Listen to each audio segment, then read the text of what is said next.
Welcome back to Last Turn. So I'm Bart, and my tag is Driller, and joining me today is... Evan, and my tag is Magnus. Here at Last Turn, we want to provide a deep analysis of the Hearthstone ladder metagame. So our goal is to talk a little bit about broad strokes and specific topics that will make you a better Hearthstone player and make it easier for you to rank up. So we've been discussing various facets of the Ungoro metagame, and I think that it's evolved quite a bit since Ungoro came out. And To today, put it lightly. to put it lightly, absolutely, this has been pretty crazy. It's been a wild ride, and I think that today we want to dive pretty deep on the current metagame. I personally am surprised how quickly it developed. I feel like it's at a really figured out point. That could be an illusion, but it feels like it's at a really figured out point, and it got to this point a lot faster than I expected it to. But maybe it had just been so long since this big of a change had happened. Yeah, so I agree with you. I think that given the complexity of this metagame, it's very surprising that we arrived where we are in a month. The decks are so strong. Like each one, like I don't think there's a clear like definitely best deck. There's like you could pick like four probably, I totally three agree to with you. four. There's no mid-range shaman. There's just a bunch of decks that are sort of equally good, and it really does feel like rock paper scissors. So I've been having a hard time with deck selection when I try to queue on the ladder and rank up. Dude, me too, nonstop. Yeah, it's been real tough. So I think what we want to do is break down some of the more common and powerful archetypes that we've been seeing. So why don't you start us off, Evan? Well, a good place to start is at least bringing up Quest Rogue, because Quest Rogue is sort of setting a clock. So the really making a decision as far as the control decks. No deck can be so slow that it can really just count on grinding you out and outvaluing you and just waiting for you to run out of deck. For the most part, because Quest Rogue always beats that. There's like really no strategy that does that. You need, if you're gonna go for this really this specific late game, it's got to be able to beat these 5/5s, and that's a much shorter list than having Fatigue Warrior and Kazakus Priest and Kazakus Mage and a bunch of these other value decks that could maybe be better represented if Quest Rogue didn't just show up and check them. Absolutely. So I agree with that, and I think that that's an excellent point. I do think that Quest Rogue, even if it's not very prevalent, is setting the clock of the format. I think like it's just like you said, you can't expect to play a value game. I mean, like, Dragonfire Potion or a really sweet Kazakus Rip is not going to be enough to beat Quest Rogue because they can just reestablish a bunch of 1-mana 5/5s and crush you. So that kind of deck really does stop the ultra value, ultra slow fatigue decks from even being in the format, even if Quest Rogue itself is not so prevalent. So what we're left with are a ton of really, really powerful proactive decks. Yeah, which does include some control-ish decks. There's definitely mage decks that are control-y. It's just that ultimately they're also very proactive, and they're ready to kill a Quest Rogue before they're able to overwhelm them with enough 5/5s. Plus, Ice Block helps. Ice Block, pretty much any combo method like a Quest Rogue deck is going to get seriously hosed by Ice Block. Absolutely. I mean, the decks that are hoping to play, 7 and 8 mana cards are also running a full suite of 2 and 3 drops. And they're trying, because they need to be able to make it to the late game against the decks that are fast enough to beat Quest Rogue, the decks that are just naturally extremely low to the ground and fast. Yeah, and Mage just like got so fortunate, like is doing so much better than really any other class as far as quality 2-mana 2/3s. Oh, yeah. Like Mage hits it out of the park with Arcanologist and Medea's Valet. And plus, we mentioned how Ice Block just unto itself can give you a lot more play against Quest Rogue. So between just Ice Block unto itself and how good Mage's 2/3s are, 2-mana 2/3s, or 2 drops in general, Um, there's a good deal of different mage decks that are competitive. Um, whereas other classes have to sort of get more creative when they don't have ice block if they want to keep up with Quest Rogue.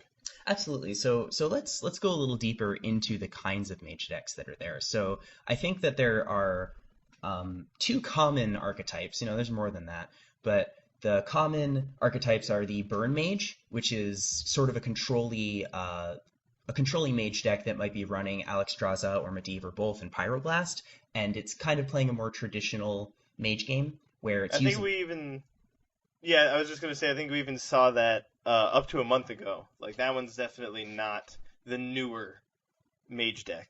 Oh, I agree with that. But it had proven to be really strong definitely weeks ago, and it's still really strong. Absolutely. And its strength comes from, extremely strong late game plays, Ice Block, but also the suite of very, very powerful two drops in Arcanologist and Medivh's Valet. But what has emerged recently is perhaps a more interesting mage build, which is Yeah, that's a Se- good word for it. Secret Mage. So I think Secret Mage is great because it's clear they've wanted secrets to be powerful for a while, and they've Blizzard, and they've Yeah, added secrets matter cards for a really long time.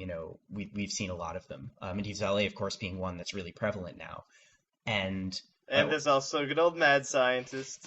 yeah, rip. I mean that But card's he just stood alone so well that a committed secret strategy didn't really mean anything. You just played him in secrets. of course. They've made more like secret like not only secrets matters cards, but it rewards you for having played a few, like the Crystal Runner. Yeah, like Cabal Crystal Runner. So these sorts of cards allow a lower to the ground sort of aggro control secret mage deck that runs a bunch of the classic mage cards, but also has these aggressive beaters that synergize well with your secrets. And ultimately, your game plan is to play mirror entities and counter spells, maybe ice block, maybe ice barrier, to try to shut off your opponent from winning the game and try to sort of cut them short on anything they try to do to develop a win con. It's very powerful and very flexible deck. So um, the fact that some of your information and some of your plays are hidden from your opponent is very powerful because even if you don't have the secret that they're the most afraid of, they have to play around it. Yeah, you've used a lot of good adjectives like flexible and powerful, but you haven't said the one I was thinking yet, which is obnoxious. Annoying. The Yeah, because I mean it's still cool, and it's still something. It's really the thing I respect most about the deck. Why is it winning? If you start looking at the individual other competitive decks, it can just hose them so badly, primarily with counterspell. Oh yeah, Like there's a bunch of decks that really want to just jam this 5 mana spell, like Quest Rogue, obviously. Like you could just completely crush a rogue's dreams, even if you counter the prep. That can completely that can prevent them from being able to clear your board. Like they could have been planning on playing preparation Crystal Core and then playing some charge minions and clearing your board to survive. So just by countering their preparation, they die the next turn. right. Um, but then you just look at the other top tier decks. Aggro Druid has living mana, or maybe they go for the kill with Savage Roar, and suddenly that doesn't work, and taking out a 5 mana secret or taking out a 5 mana win condition with a card you may have paid 2 mana for with the Sorcerer's Apprentice. That's one of the aggressive cards that Secret Mage runs. Sorcerer's Apprentice that Burn Mage does not. Sure. It is just game breaking. There's also the Paladin decks are gonna try and stabilize with a Spikered Steed. Totally. Very very common for that to be happening, or maybe they try and stabilize with a Tyrion, and then your mirror entity gets them. If they're trying to be more control oriented, they might try to stabilize with a Forbidden Healing. Um, Pirate Warrior, I think it's more about the mirror entities there. Yeah, sure. Being able to put them off their math um, is really strong. Though probably your best secret against Pirate Warrior is going to be Ice Block. But then the other Warrior deck, um, if you find a taunt warrior and they're hoping to wipe your board with their brawl, like you're talking about these 5 mana spells, a lot of decks put a lot of weight on getting these 5 mana or 6 mana spells off.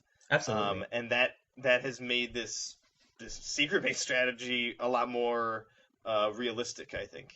Yeah, I agree with you. I think that there's a lot Like of these specific interactions.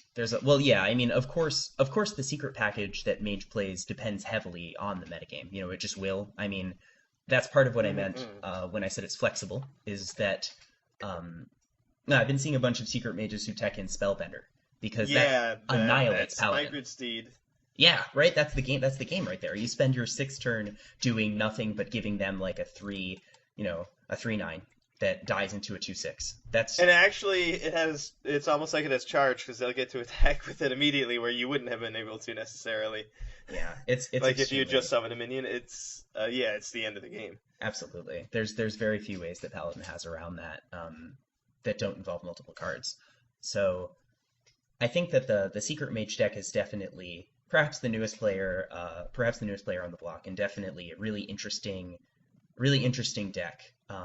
It's just really funny how the metagame, even though like there's all these aggressive minion decks, Counterspell is such a good metagame card right now, and like the first time I was seeing main deck Counterspells, I was like, that's a little silly, and then I played a couple different decks myself, like I played Quest Warrior, played Paladin, played Priest, and then found my spells getting countered that really meant a lot, and I was like, oh wow, this is not silly. They did this on purpose. I think part of that is because tempo is so important in the current metagame because the decks are so quick. So Yes. Murloc Paladin, Pirate Warrior, Token Druid, these are all decks that we've talked about in the past, and they're tempo-oriented decks. They need to put out minions, and they live and die by board control. And if you, with the exception of some of the slower Paladin builds, if you wrest board control from these decks, it'll be really hard for them to win. So oftentimes when they're committing a turn or 4 or 5 mana to a spell, it's going to have a really, really massive effect, probably on tempo. So when you counterspell that, you put them off because one, they didn't develop a minion, they chose not to. Instead, they chose to cast a spell, and you fizzled their spell. So whatever their spell did doesn't happen, and they're out all of that mana, and instead, they can't develop anymore. And your mage, you can just sort of, point at minions and they'll die. Or play, and this deck has a bunch of really efficient minions that come with secrets or come with other effects. So crushing... They just come with everything. Absolutely. And I was going to say, you also, part of the reason it's giving you tempo, you paid less than them. If they play a 5-mana spell, you played a 3-mana counter spell.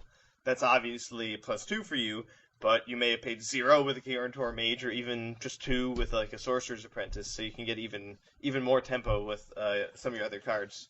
Absolutely. I mean, when with it comes... the right draw, which is that's one of the main things that the meta is about, is getting the right draw.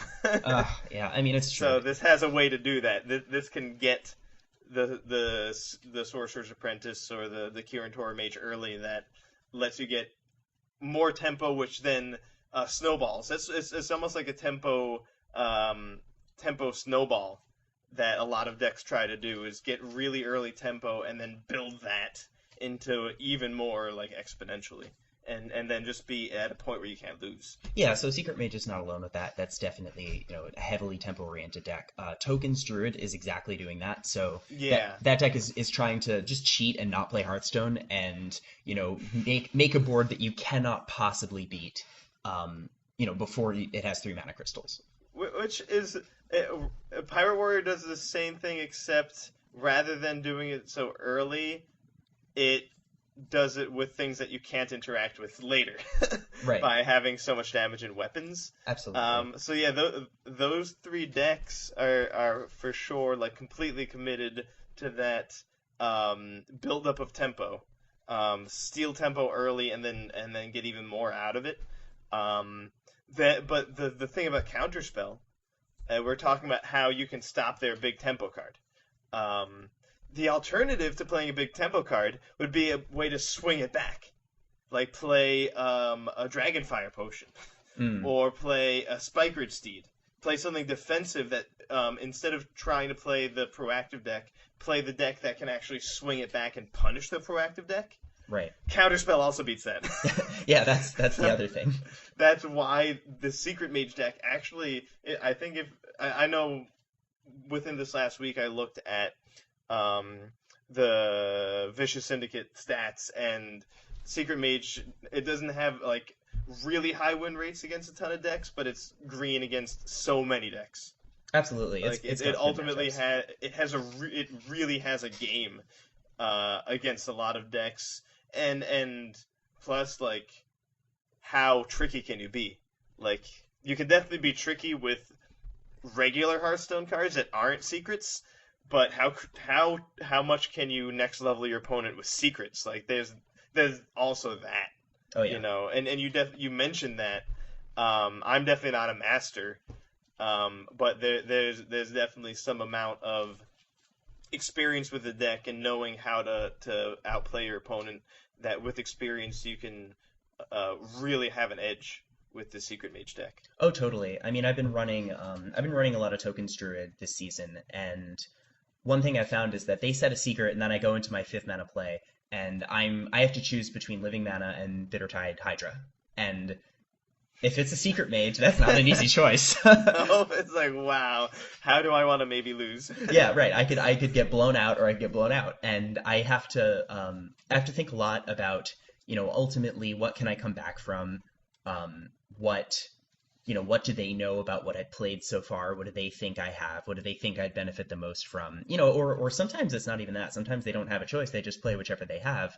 But Yeah, it's it's still a lot of that thought process of how can I not lose if this goes wrong. Sometimes there's no good answer, and you really just have to pick the one that's best for you and play it and sort of cross your fingers. But yeah. If like another thing to look at is like, well, let's say they don't stop this with a secret. How are they going to stop it otherwise? Like, which one's better for me? Let's just assume it goes well. Sometimes you need to just look at it that way, and you just absolutely, don't have a game otherwise, and then you just queue up for the next game yeah. I if mean, they happen to have it. that is certainly a tricky thing about that deck. So there's another deck that's come around pretty recently, and that is the Token Shaman deck. So Yes. this is a cool one. I like it because it has a lot of the cards in Shaman that are traditionally really, really strong. So Thing from Below and Flame Tongue Totem, Manatide Totem, and it tries to do a game pretty similar to what Tokens Druid is doing, in that it's amassing a very large board and then trying to blow you out with Bloodlust, which is a lot like Savage Roar. Very Um, similar. yes. So what makes the deck pretty distinct is that it can guarantee a minion every turn. It's also packed with a lot of interaction that tokens does not have. So it might be, one or two turns slower, but it has Maelstrom Portal, it has Devolve. I mean, Um, Maelstrom Portal. Like, let's say you want as many minions as you can possibly get, and so does your opponent. Like, what better card than Maelstrom Portal? it's like, it's unreal. it's not only is it amazing in general, but like in this meta, like it can really be uh just it's such a compelling reason to play Shaman. Just that Absolutely. one card. I mean, there's so many minions that have one toughness or two toughness, and Maelstrom Portal can potentially deal with all of them, and it gives you a guy. It only costs two mana. It's very cheap. You can kind of fit it in anywhere. Um, the deck is very strong, and it has a good matchup against a lot of the commonly played decks on the ladder. So another thing that makes it powerful is that it has a little bit of a stronger late game than Tokens Druid, because it has Jade cards. So it Hmm. runs Jade Lightning, Jade Claws. Some of them run Jade Spirits, not all of them, and Aya. So if the game manages to go a little bit late, you can still be making very large minions for not so much mana, while They're you girls' develop best other things. friends. Absolutely, absolutely they are. Yeah, So that's definitely a really true point. Like ultimately when Jade or when Token Druid's top decking, their fire spirits are still fire spirits, or fire elementals, or whatever the 1/2s are still 1/2s. Like your top decks gradually do improve because of the prior ones. So that's very real. oh yeah, And another just so just like top-notch card in this meta is J-Claws, almost just for the same reason Maelstrom Portal. You deny your opponent their stuff while getting your own guy. Like, oh my god. Yeah, that Jade Claws. Like, is there any deck that wouldn't just be running 2 if they could? Yeah, I mean, having a 2 mana weapon is very powerful, especially in this metagame where, turns 1 and 2 are so important. And this even gives you a guy, and the guy just like makes a bunch of your other cards better. All your subsequent guys. Yeah, it's so insane. It's such a powerful card. It does a lot of work in the deck, and that deck has a good game. I mean, being able to put a body on the board every turn is really good when you have cards like Flame Tongue Totem in the deck. Cards like Mana Tide Totem, which are just sort of rocks that sit on the board and don't do anything, are a real threat to your opponent when you have Bloodlust in the deck, and when Bloodlust is one of the main ways you win. So it is the deck is very interesting and very flavorful for Shaman. I like that a lot. I like that it sort of Yeah. found a way to make its 0/2s threatening. That it makes the game a nightmare for your opponents, and You that's know, just and awesome. another way it makes a nightmare for them, once again, if they're playing aggressive deck, the token Shaman's often running 2 Stonehill Defender, 2 Tar Creeper, right? Yeah, totally. So those just are like huge walls for these other aggressive decks to try and get through. They're trying to build a board and smack you. You actually don't mind if you're not smacking them immediately because you want to get your Bloodlust. So Totally. you just hose them from damaging you, hose them from killing your other guys, and you can hit Thing from Below off Stonehill Defender, which is getting an extra one of those is so fantastic. You're already running 6 totems main deck, right? 2 Mana Tide, 2 Flame Tongue, 2 Primal Fin. Yep. So Thing from Below is never been better. You can get a third and fourth copy potentially. Yeah. You can also get Alakir. So that's another card that can scale to the late game. Like your turn 3 Stonehill Defender might need to get you a cheap minion to keep you alive, but on when you have 10 mana crystals and your top deck a Stonehill Defender and you hit Alakir, you got a little grin on your face. So those cards definitely also really tip things in favor of Shaman versus an aggressive deck. Absolutely. And gives them that late game they might need if they get stopped by a control deck. I actually have a question for you. Sure. Have you been playing with Evolve at all? Yeah, so that is another interesting card that's found its way into some of the Shaman lists. So some of them will run Evolve and Doppelgangster, which is a blowout. So I've been seeing, not only that list statistically doing well, but like pros streaming and playing that deck. It seems like Evolve has something going on right now. So it's good, it's fast, and it's a good way of dealing with some of the incredibly powerful late game plays that exist in this metagame. So one thing that's really nice about it is that it's just 6 mana. So you can do that on 6 mana crystals. That's great. And the deck isn't running a ton of overload, so you can pretty reliably do it on curve, which is really, really wonderful. So that has the advantage of getting around cards like Primordial Drake, because you'll make a bunch of guys that are too big for the Drake to kill, and you can probably take out the Drake with one of your random 1/1s or 2/1s you have sitting around, but also trading one of the guys you got from the Doppelgangster Evolve, which is really powerful. And some of the cards you get, are themselves good or have good effects. They might make more guys. Dude, I was crushing this person. They did Doppelgangster Evolve, and they got Hogger, the 6/6 demon that gives you demons in your hand. Wait, is she a demon herself? It's a Warlock 6/6. I don't know, but I don't think so. At the end of every turn, a demon is generated in your hand, and another Hogger. Yeah, that's brutal. They went up to 5 minions. This is just not a metagame where decks have answers to something like that. But this is the metagame to go for that kind of thing, because that might be the only way you're gonna win. Absolutely. I mean, that's something something that makes me so happy about this metagame is it's like you said, right at the very beginning, it is so powerful. The decks that win are doing things that are just absurdly strong. Having a 3/3 and a 2/3 on turn 2 is just like standard. A lot of decks can do that in a lot of different Or ways. so much better. Like the things I've done with Token Druid, I like that. There's like a saying like you shouldn't do something that you wouldn't like be willing to tell your mom that you did. Like Token Druid, like is definitely broken that rule so many times. I Oh could my never god. tell my mother what I've done with that deck. Oh my god. Innervate fledgling. You can only do that so many times before you go to hell. It's so good. Or like you have the Innervate, you mulligan everything else, and you just whiff, and you're like, ah man, and then you just draw for your turn, like, oh, the fledgling, good game. Yeah, it's great. I mean, the deck is really powerful.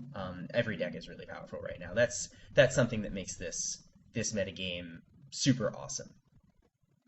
Um, so I think one thing that I wanted to talk about, I wanted to sort of circle back to Crystal Core Rogue.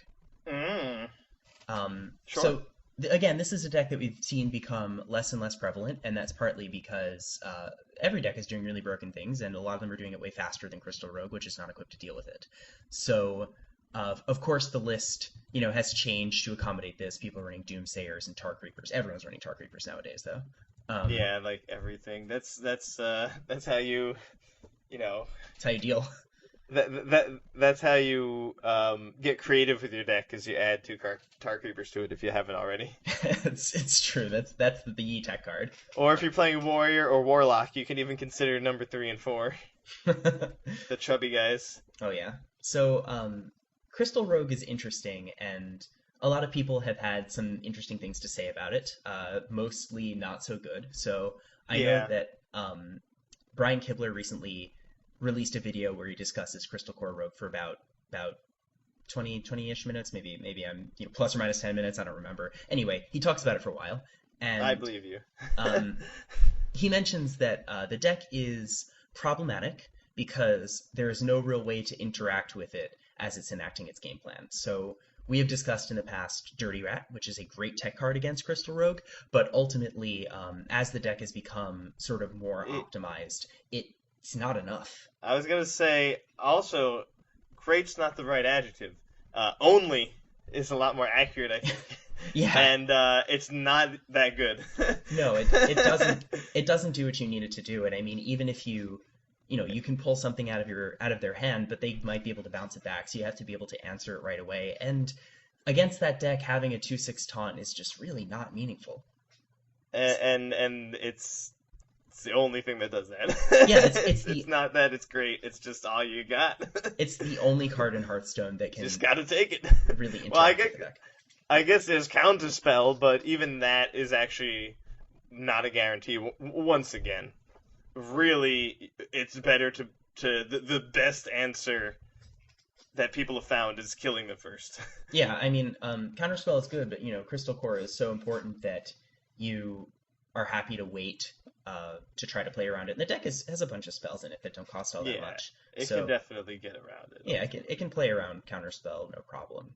Um, it is a it is an interesting deck, and like we mentioned earlier, even though it's not prevalent, it's having a real impact on the metagame. It's keeping decks from being too greedy with the size of their cards.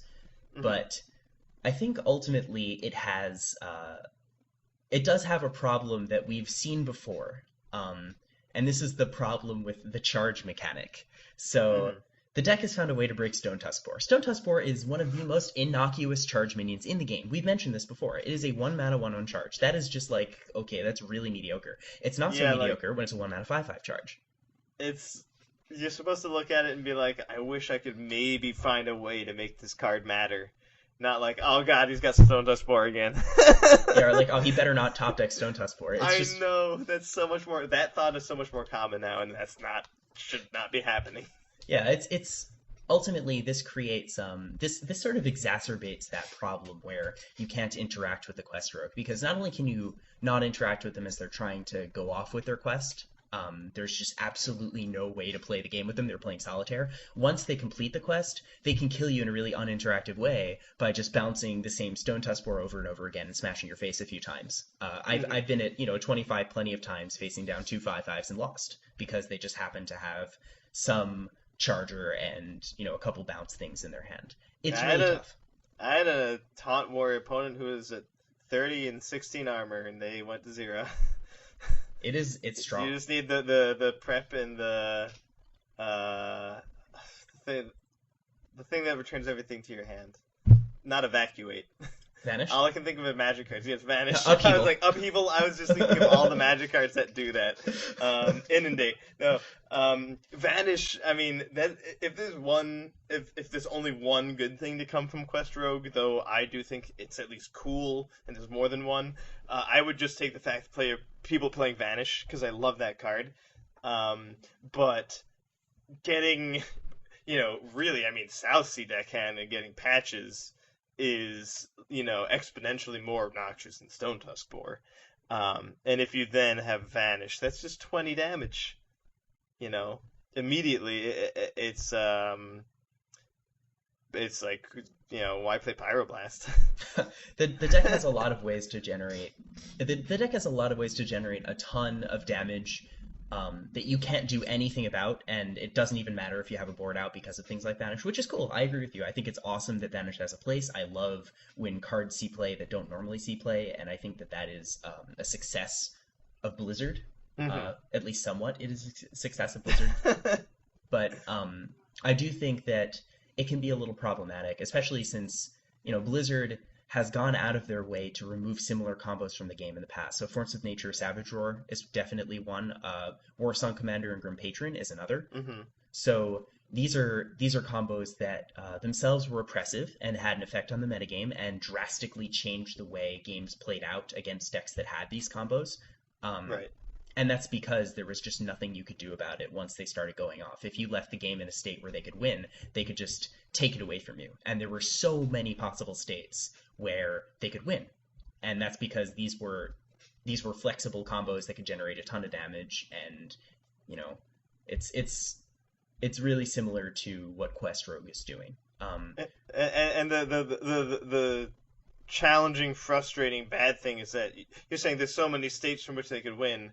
It's that their opponent couldn't change that very much. Right. That's Like if you could like kill their guys or freeze them or play beasts, if something did something, that would be different. But no, they were just like, oh, I happen to have this series of cards, so I win now, and I don't know what you did, but it didn't matter.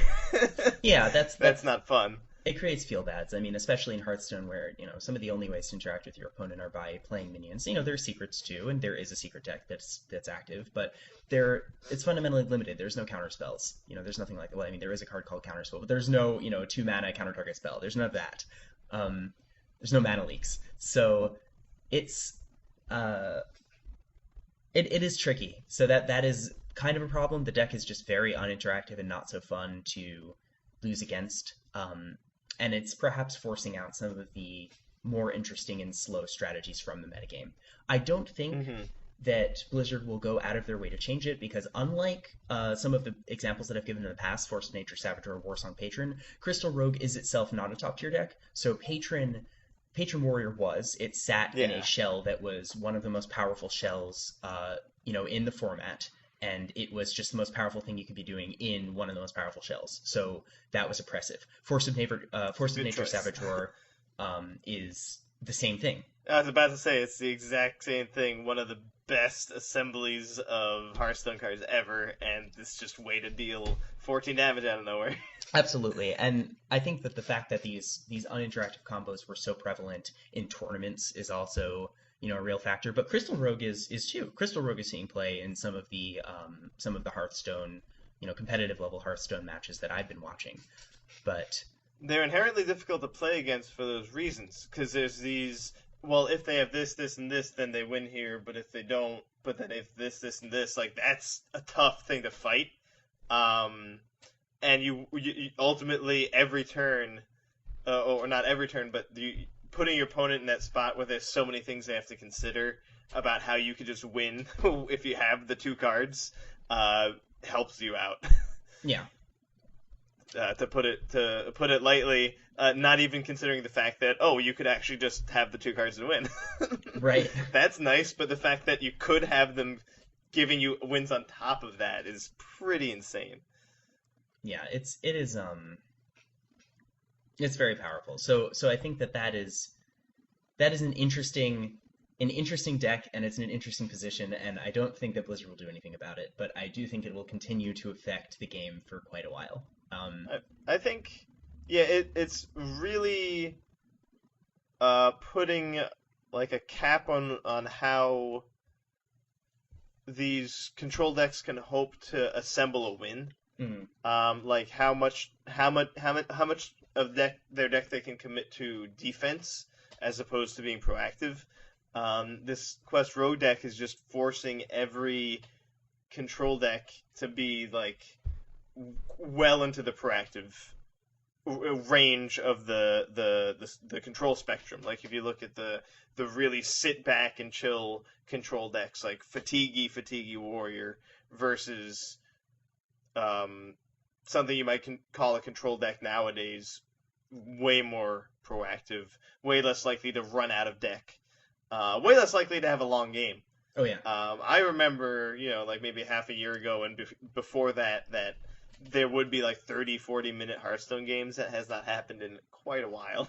Oh yeah. I mean, if you want those, you need to go to Wild, and then you get the sort of N'Zoth control mirrors. But yeah, these in standard that is simply not happening. Games very, very rarely go to fatigue, and But well, I was gonna say really. So what I think is mostly bad about the Quest Rogue deck is that they can just have these really filthy hands that you can do absolutely nothing about.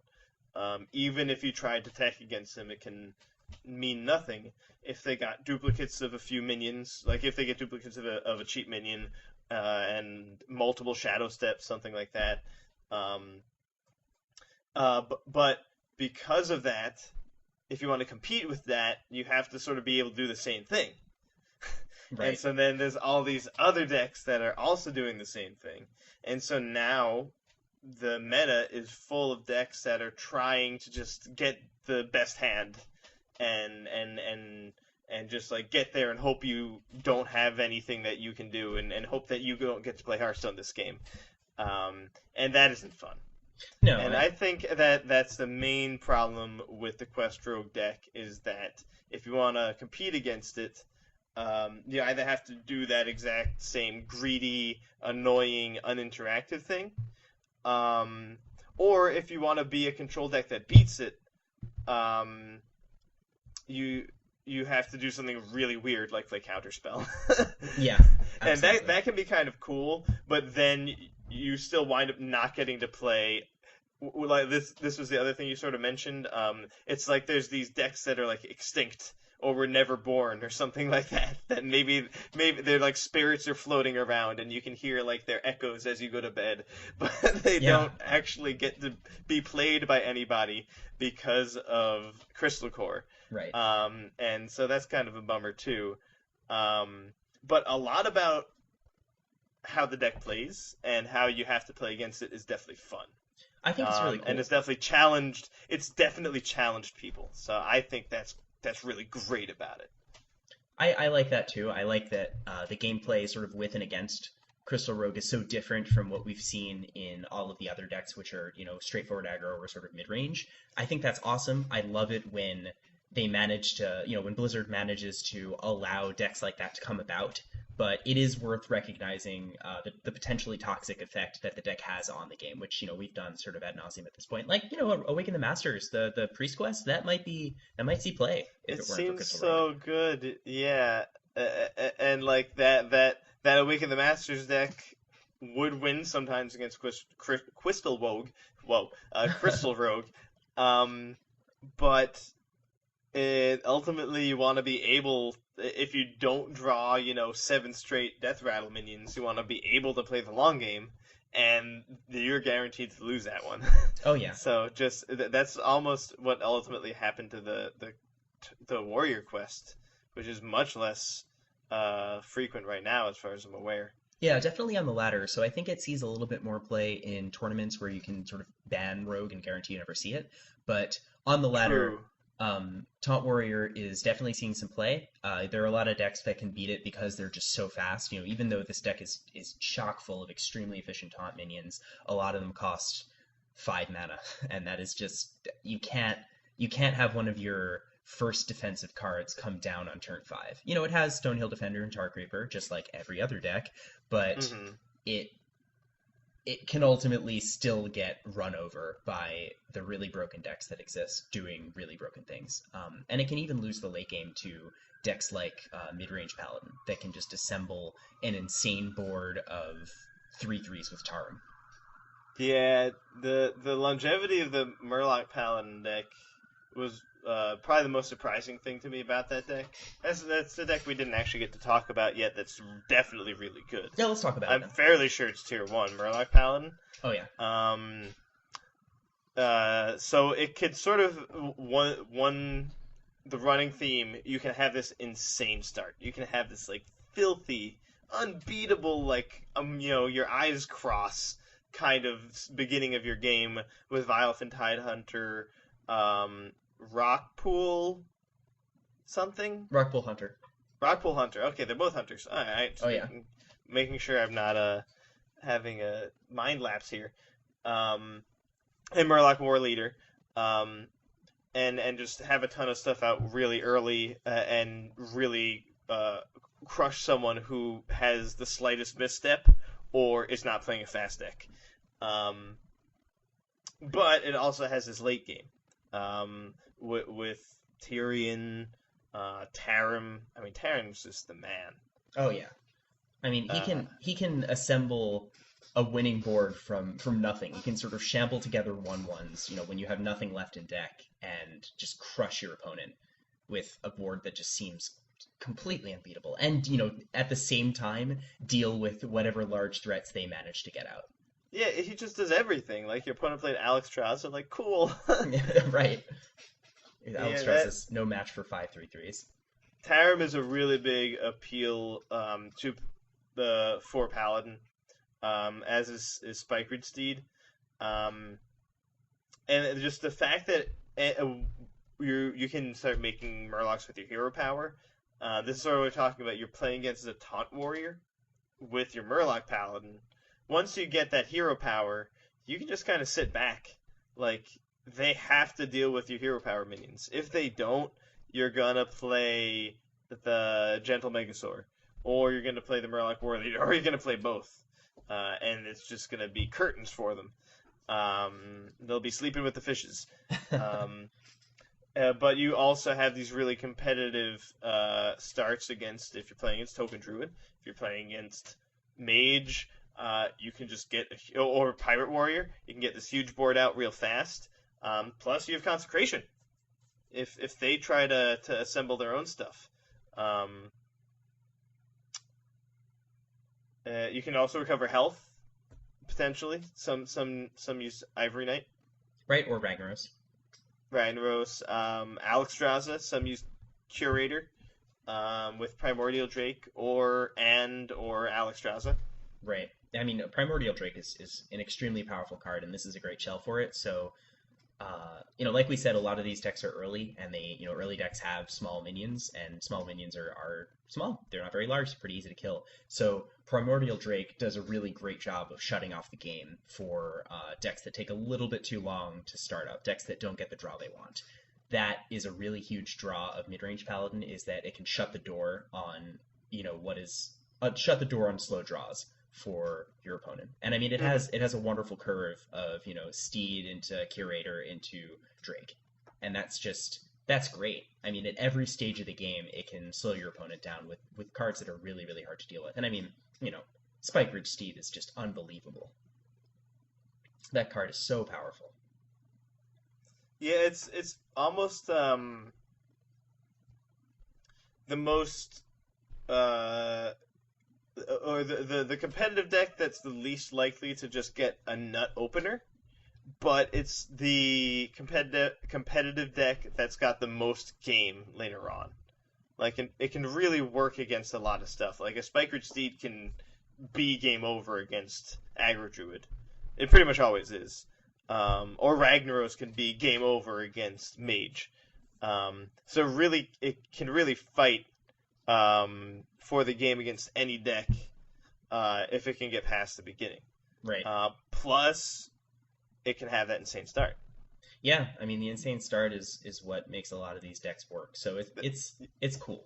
That's why I would just be doing Murloc Paladin instead of really any other Paladin, because any other Paladin can also have the strong late game, but this just has that edge of being able to steal those games, which is what is going on in this meta.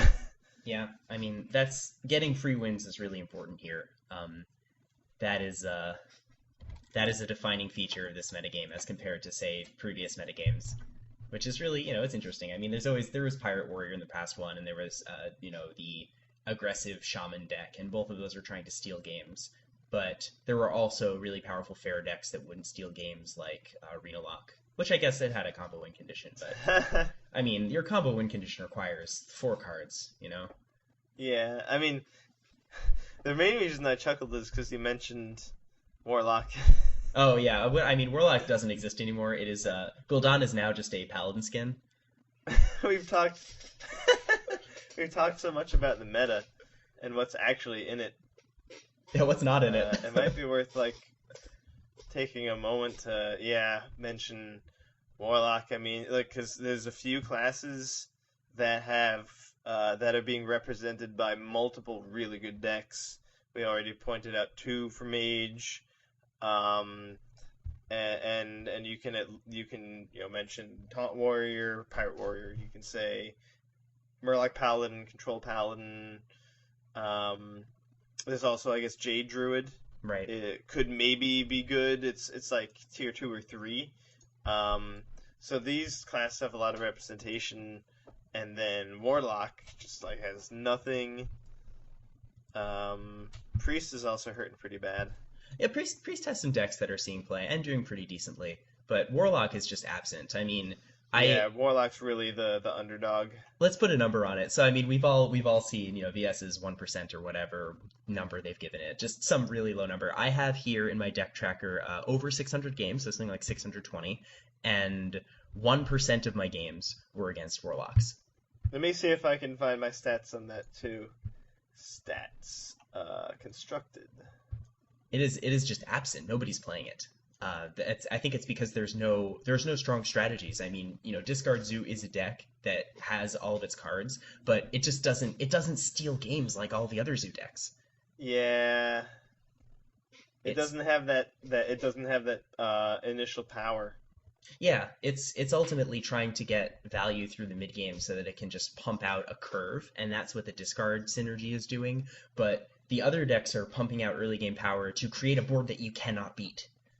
And this deck just doesn't do that. So it's pretty weak. Even though it has, some pretty strong tools and got some neat cards in Ungoro, and it has some powerful cards like Soulfire and Doomguard, it's just not enough. Warlock has a lot of cards that are supposed to be able to deal with what your opponent put together, and they're scaled mana wise to what normally someone can put together.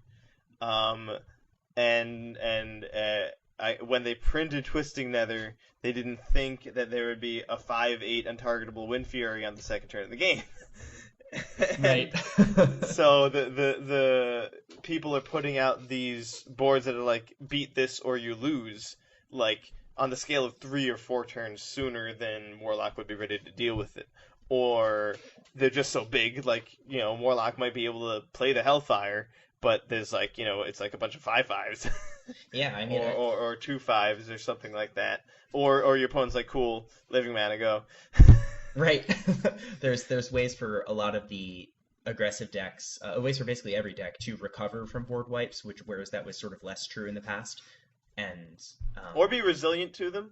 yeah, Even like, it's probably not a coincidence. Adapt just came out. I don't think that it's a coincidence that there's more durable boards now that Adapt is here, because that's really one of the most impactful things for Adapt is making your minion either hard to kill or replace itself. right. I face 2% Warlocks. Wow, you beat me.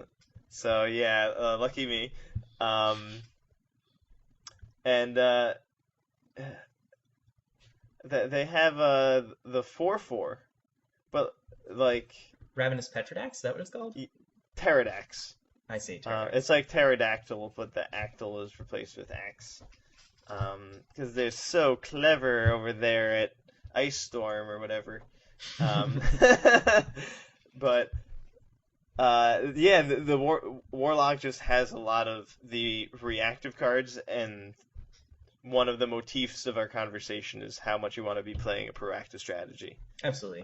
So of the 9 classes, it probably has the most higher end reactive cards. Right. And there it is at the bottom.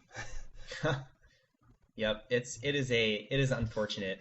We might see Warlock come back in the future. I think it's okay for one of their 9 classes to not be playable. I think getting 8 out of 9 having awesome decks is really great and surprising and not easy. I'll So, give a little hand for that. It's pretty good. oh yeah, definitely. Totally willing to forgive And one of their classes not being so good. it makes me really want to make a Warlock deck. So like, it's really not necessarily hurting my fun. It's fun trying to make a Warlock deck right now. So Yeah, it's a cool deck building challenge. I have absolutely nothing bad to say about the 8 out of 9 you were just commenting on. So Because it gives some novelty to that 1 out of 9.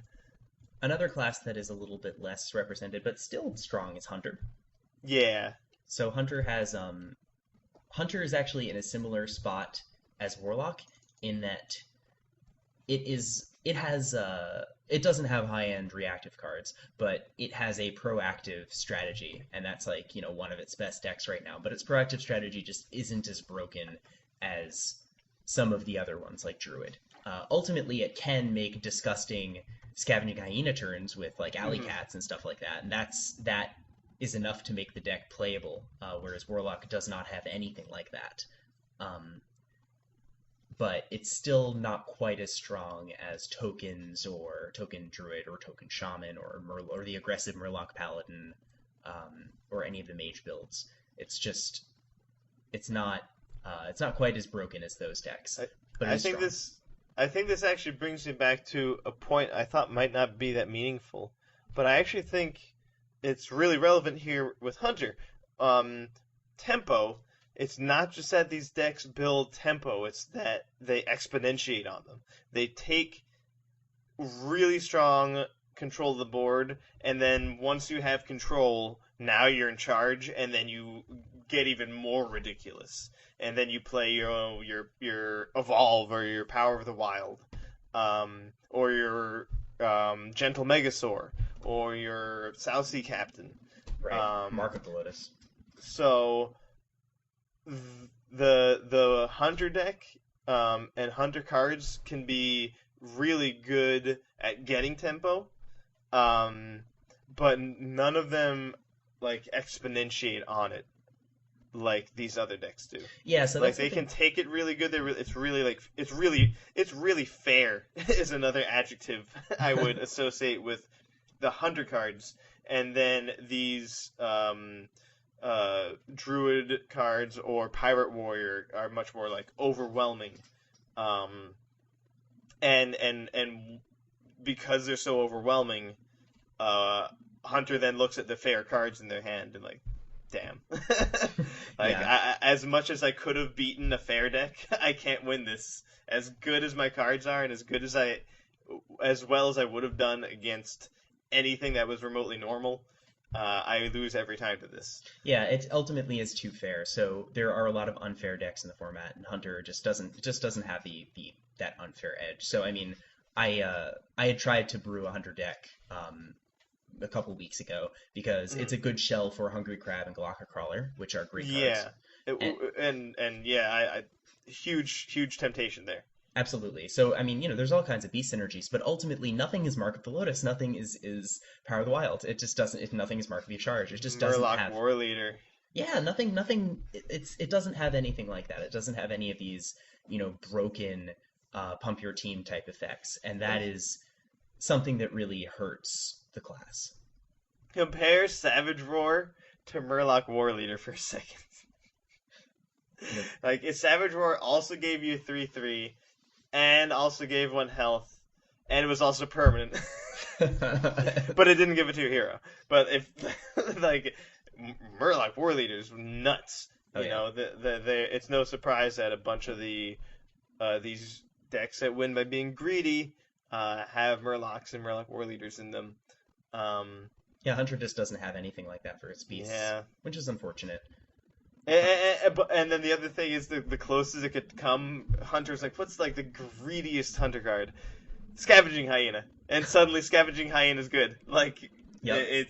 but it's not a coincidence. It's No. definitely not a coincidence that the greediest Hunter card, which has really never been playable or not playable for years, has suddenly become playable in this super greedy meta. Oh yeah.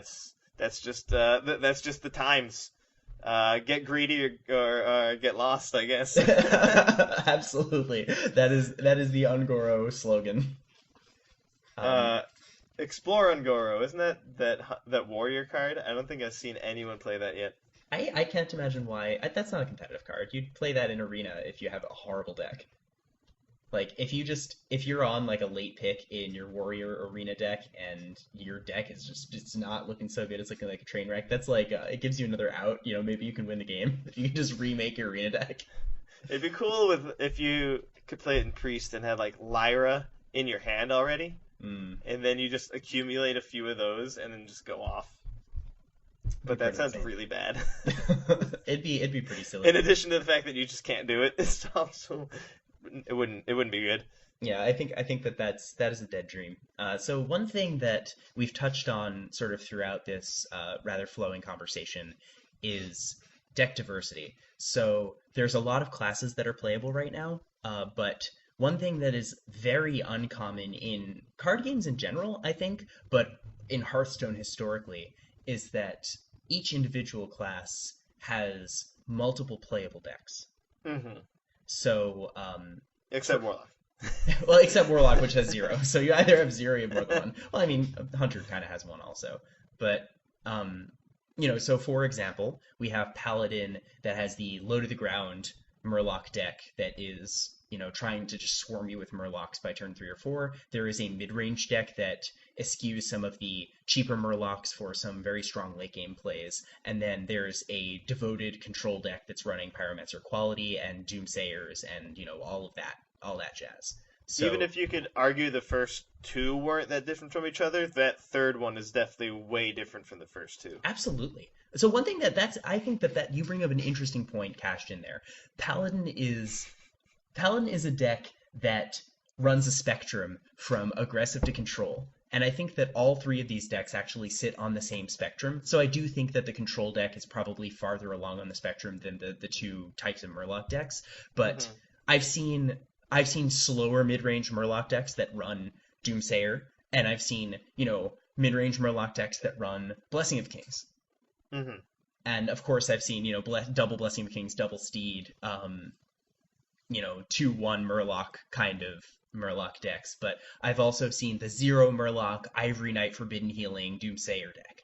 So Well, it's not zero. It's okay. always There's at least Hydrologist. two. That's true. There's Hydrologist. You always have a target for your Hungry Crabs against Paladin. It just, do you have the patience? Right. So it's Fishing requires patience. and that's really just one example. Yeah, there's a ton. Absolutely. So Druid has so Jade Druid is a deck. That's a It's deck that you good. play. It's strong. I climbed a bit with that. I'm pretty sure I maybe played only a dozen games, but I was positive. Yeah, it is a powerful deck. It can do really strong things, and it can be kind of quick. But it can also have really, the powerful late game that Jade Druid is known for. And because there's not so much Crystal Rogue on the ladder, it's not an unsafe pick when you're trying to rank up. But of course, there's Yeah. there's also the greedy token deck that we've talked about quite a bit, and those decks just look really, really different from each other. But they're Oh both very my. powerful.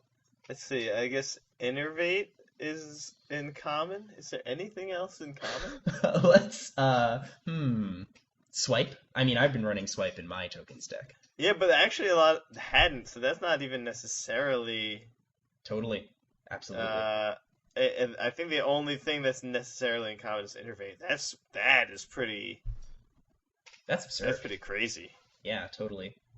Yeah, I'm looking right now at a list, and I guess Tar Creepers is more commonly in common now. yeah, I mean that But that card's just in every deck. originally the token druids didn't have Tar Creeper or Swipe, as far as I know. So that's but yeah, that's just pretty uncommon for Hearthstone. Definitely uncommon for card games.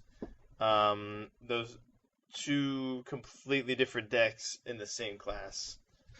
I think that's really great. I mean, It's really cool. It's so cool. it is excellent, and it creates a really interesting mini game when you queue up against any opponent where your first few turns are trying to figure out what they're playing. So one thing that we can sort of go down the line about the It's like various. Guess Who. So we can go, as we go through this conversation, I'm sure we'll talk more about each individual deck type, each individual class, and sort of what decks they have available to them.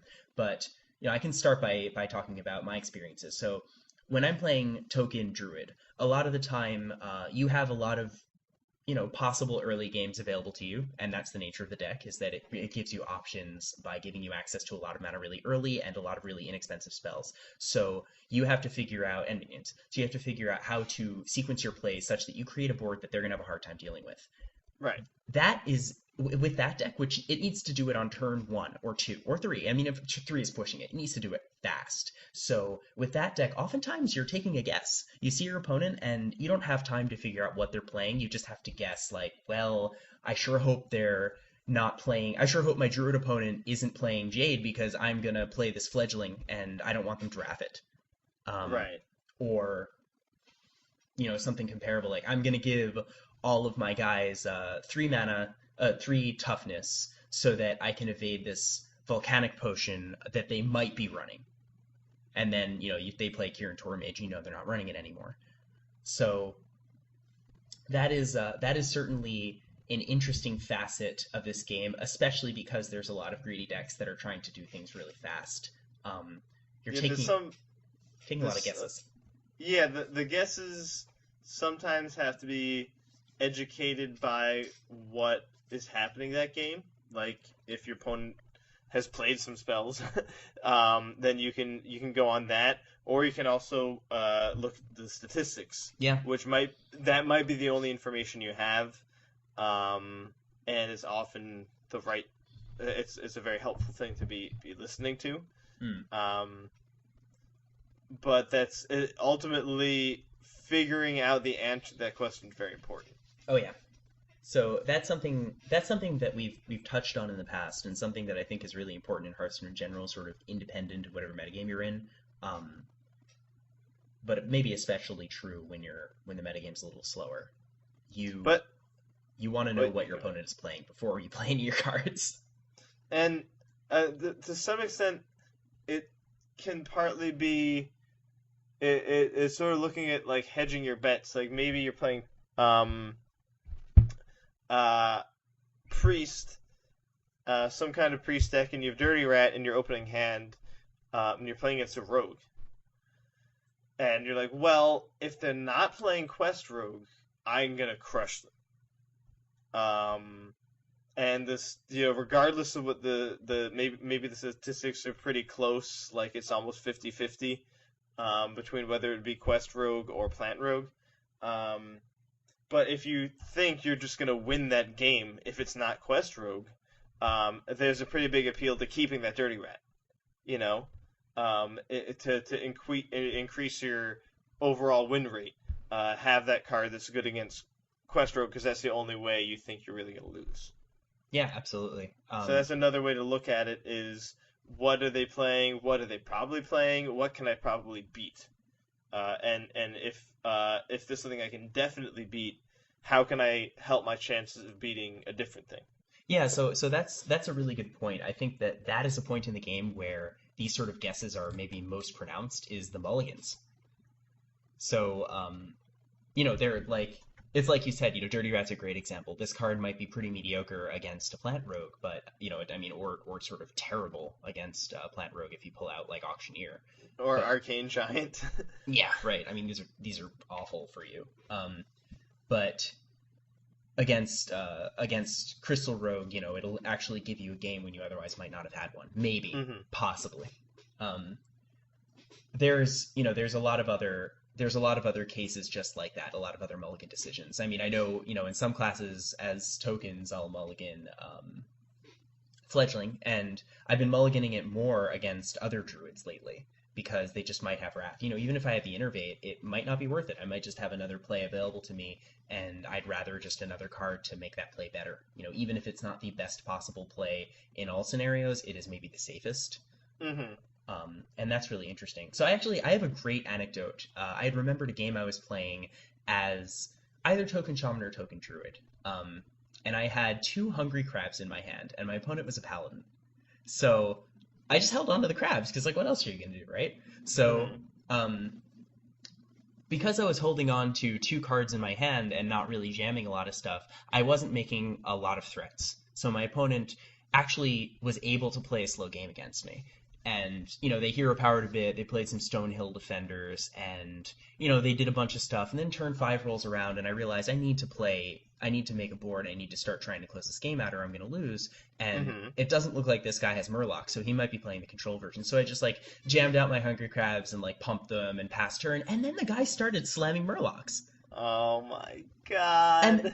I was thinking to myself, like, I don't know if that was intentional. Wow. I don't know if he was next leveling me. I don't know if I thought he you were gonna say he drew the one hydrologist or something like that, or drew both or something. No, he started just playing like rock A pool hunters Murloc and stuff. deck. Yeah. Oh my God. And Joke's I on you. joke was on me. I mean, he amassed a board and I got crushed. But there was just he had so much of a game because he managed to, or I shouldn't say he. I mean, I shouldn't gender my opponent. Well, no, it's Uther. So Uther Uther managed Well to met. exactly well met. So he managed to disguise the deck that he was playing, and Hmm. that was so powerful. That That took goes my back to how you can play that Murloc deck surprisingly slowly. That especially when it's playing Taunt Warrior, that it would surprise me every time how slowly my Paladin Murloc Warrior opponent would be able to play against me. They had like Grimscale Chums in their deck, 1 mana 2/1s, and they just sit there turn after turn, and then just wait for the right turn and get me, and I just lose. And it sounds like this guy did the exact same thing, but against the opposite deck. it was pretty unbelievable. But Wow. there was just a Did you lot. friend him? I didn't know. I Uh, did I did consider it. That was one of the only opponents I've ever considered friending. Um, but uh, yeah, there was just so much value to my opponent disguising their deck from me.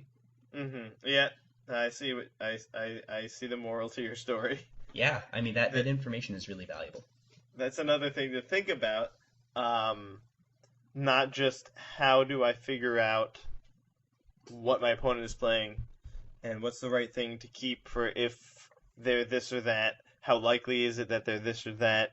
Just from my past knowledge and from what they've done, but also how do I keep them on their toes? How Yeah, do I keep them from knowing what I'm doing? Can I make a play this turn that actually continues to maintain an illusion or continues to keep them from having a definitive answer? Because that could allow them to make another or a suboptimal play or more suboptimal plays. So that's another thing to think about when you're making your moves. Like, are they playing slowly? Do I need to play this Murloc or do I need to play this Pirate? Maybe I can let them think I'm playing Taunt Warrior for a few turns and then play a bunch of Pirates. Almost in the same along the same line as your Druid opponent. yeah, or my There's paladin opponent. value to that. That's a way to win the game. Absolutely. I mean, if you get your opponent to ultimately it comes down to getting your opponent to play their cards suboptimally, and one way to do that is to make them think you're trying to do something you're not. I mean, a lot of the time when I'm playing Jade Druid, not Jade Druid, Token Druid, I will if I have living mana coming up, I'll commit a very large board, and I'll try to Oh get out yeah. whatever answer they have because if I commit the large board, I can usually take it to victory. But I force them to waste their time not developing a board and answering my board and killing my things and sort of depleting their resources, depleting their answers, so that I can living mana and win. Sometimes they're the best in the world and they just have everything, but sometimes they only had one consecration in their hand and you got rid of it, or you got them to Drake before you cast Living Mana, and that's really, really important. Um, it is it's really important disguising both your game plan, overall what your deck is capable of, but it goes the other way as well. You need to know what your opponent is capable of, what they want to do, and that comes down to knowing what deck they're playing. And that circles back to net decking, which is something we talked about Yeah, last week. how valuable it is, It's how much it really helps you. valuable. I mean, it's so valuable to study these lists, to just look at what is in the deck lists of your potential opponent. Even if you never want to play Jade Druid, you should look at the list and know what they have in there, know what answers they have, know their outs. Hmm. Because your opponent, if they're good, will be playing to the outs they have, maybe not in their hand, maybe they're on the deck, but they'll be setting up so that if they draw the way they can win, they can capitalize on it. And you need to know how to shut off that avenue if you have it, if you have the opportunity to do so, rather. And So, yeah. another thing that plays into the significance of determining their deck, and also really, I think the significance of disguising your deck, is how different the decks in the same class are. Taunt Warrior, Pirate Warrior, Token Druid, Jade Druid, Murloc Paladin, Slow Control Paladin. If you can have them spending time thinking you're the wrong one, they will play completely wrong. They will do exactly what they shouldn't do. Because their plan against the other deck is the complete opposite of the plan to beat your deck. It's not like there's two druid. It's not like the druid decks are Cthulhu Druid and Jade Druid. Two potentially similar things. They're two very different things. Um, disguising your deck as Jade when you're really Cthulhu wouldn't really do that much for you, so it wouldn't have been as much of a talking point. But because of uh, which decks are actually winning right now, you can really net more value out of deceiving your opponent, or not even necessarily deceiving them, but keeping them not knowing, keep giving them the opportunities to make mistakes, or the opportunities to not do the best thing. It's like with multiple choice, they really want to choose the best answer.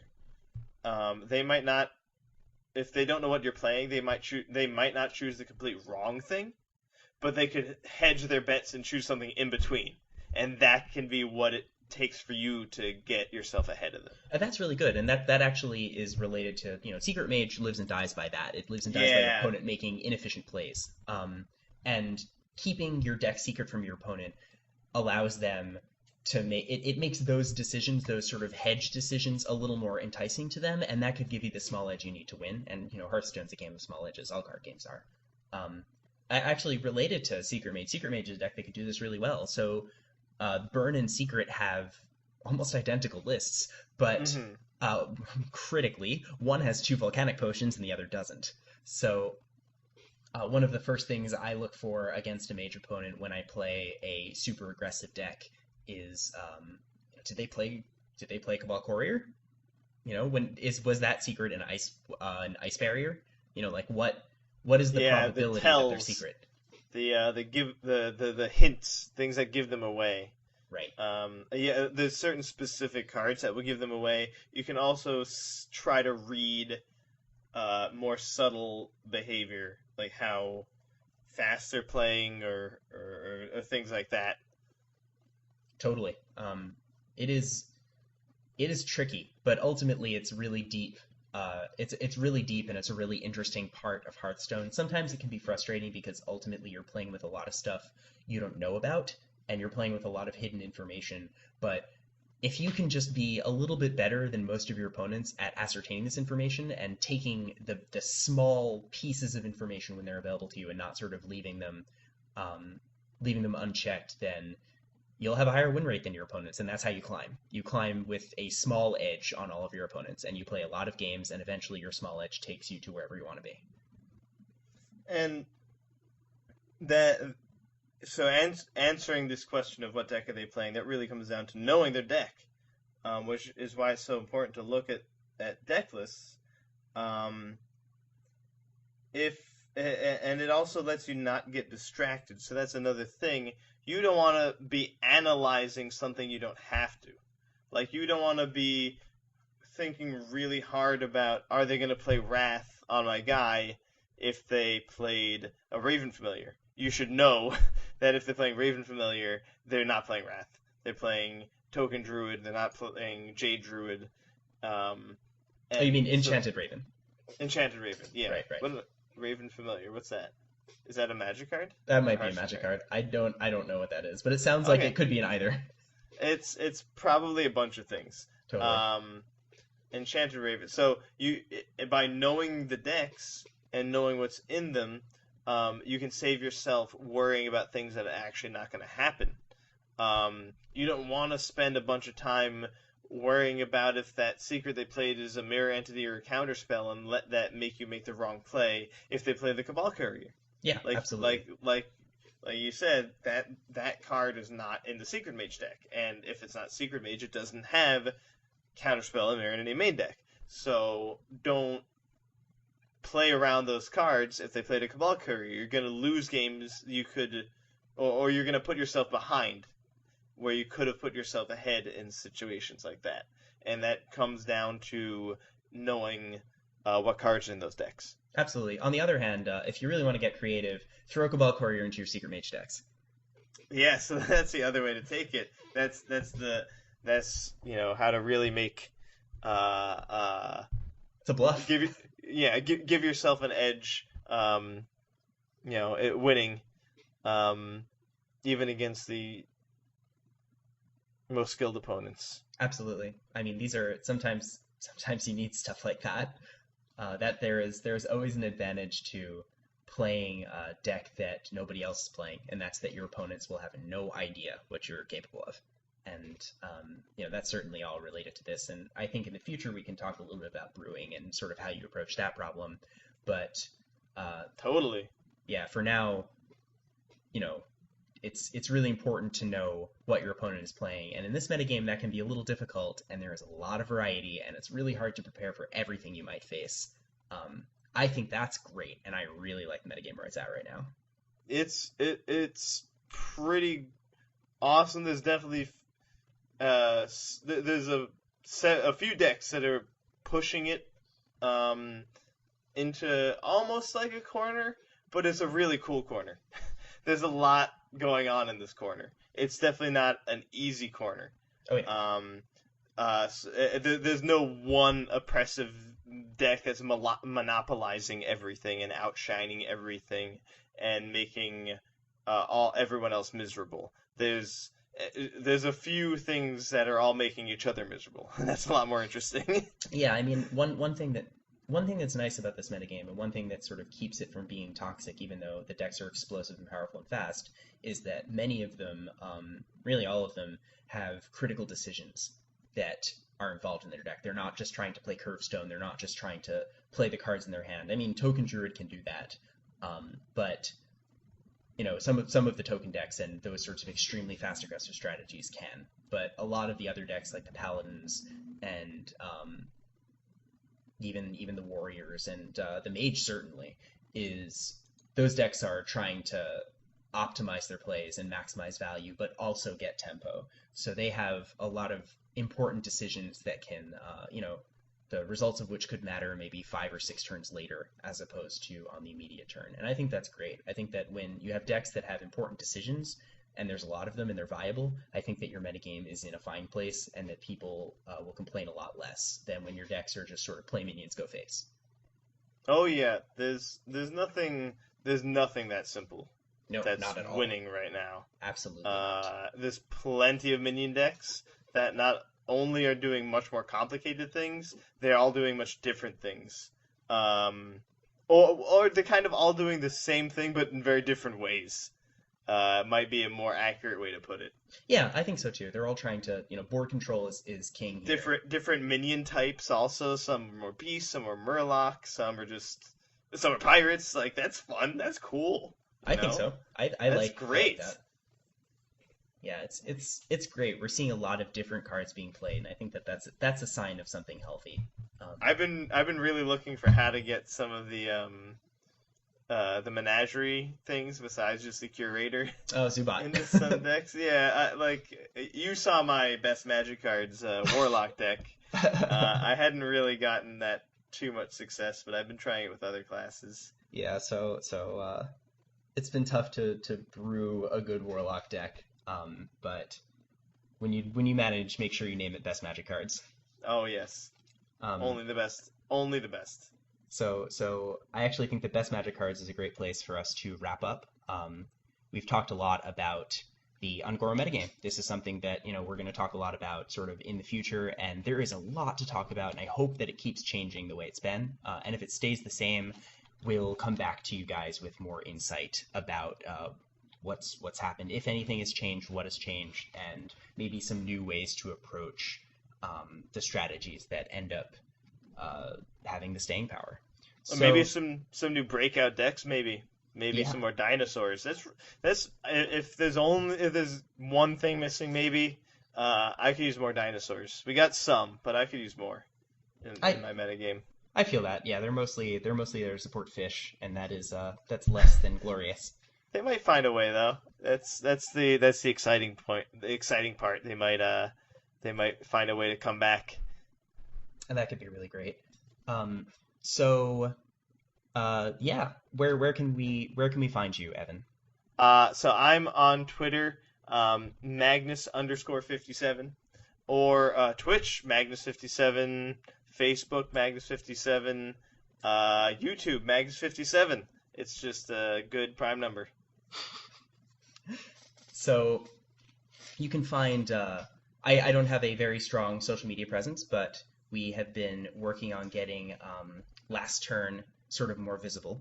So you can find Last Turn right now at soundcloud.com/lastturn, and you can also find us on Google Play, and soon you will also find us on iTunes. We're also hoping to get a Facebook account up and running, and I think we have a Twitter account as well, although there are not Tweet so many tweet. tweets coming from there, but it is probably Last Turn HS, no underscores. It's probably this. I don't know how we would know. I have no idea how we would know. How would we know what our Twitter is, right? I mean, I should know what the Twitter is because I made it. So let me just. Oh, I thought a little birdie told you. Absolutely, it was a vicious fledgling. I was about to say that. I just had to remember the Anyway, name. I always want to say vicious hatchling. it is Last Turn HS. That is our Twitter. So thanks for listening to Last Turn. I hope that you guys enjoyed our ramblings about the Angora metagame. No, yeah, I hope it's. I also hope you had fun. I hope it increases your likelihood of coming out as the winner on your last turn.